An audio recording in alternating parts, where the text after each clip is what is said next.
नरेंद्र सिंह है। मेरा home town Mirzapur है। ये मेरा 6वां अटेम्प्ट था और पहला इंटरव्यू है और मैंने 6 अटेम्प्ट में मेंस दिया हुआ है।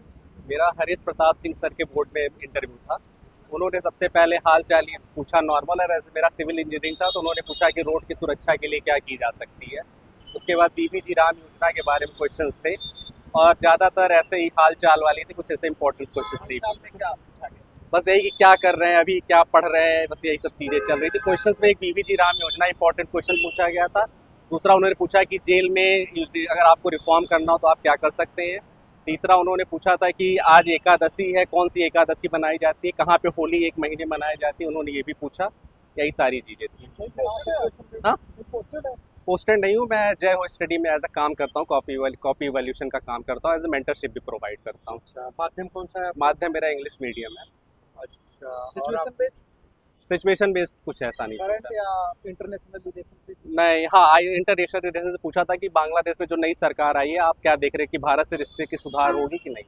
तो एक चीज बताएंगे, लगातार आप 6 बार आपका प्लेन्स निकला है, तो हाँ। क्या ऐसी रणनीति आपकी रहती थी लगातार आपका प्लेन्स निकला है? मैं 4 चीज़ों पे फोकस करता हूँ। सबसे पहला करंट अफेयर्स ना गलत हो, दूसरा घटना प्रीवियस ईयर्स के क्वेश्चंस ना गलत हो, तीसरा घटना चक्र बहुत अच्छा है और चौथा परीक्षा खबरी जो जय हो स्टडी के रहते हैं वो बहुत हेल्पफुल तो रहता है। करंट अफेयर का क्या सोच आप रखते थे? मतलब मैं एक परीक्षा खबरी रखता हूँ जय हो स्टडी का, एक जीके टुडे रखता हूँ और फिर जब लास्ट में एक सर की रामायण वीडियो आती है उत्कर्ष सर की, तो उस पर मैं फोकस करता हूँ। प्रीलिम्स के लिए आप कुछ खास टिप्स देना चाहेंगे जो कुछ तैयारी कर रहे हैं? प्रीवियस ईयर, करंट अफेयर्स और हर सब्जेक्ट की घटना चक्र प्लस एक रेफरेंस बुक, इससे ज़्यादा कुछ नहीं। मेंस के लिए पूछे। मेंस के लिए आंसर राइटिंग सबसे इंपॉर्टेंट है और किसी कोचिंग इंस्टीट्यूट में जाकर अगर आप आंसर राइटिंग करिए तो बेस्ट रहेगा आपके लिए। कितना आंसर लिखना चाहिए आपके?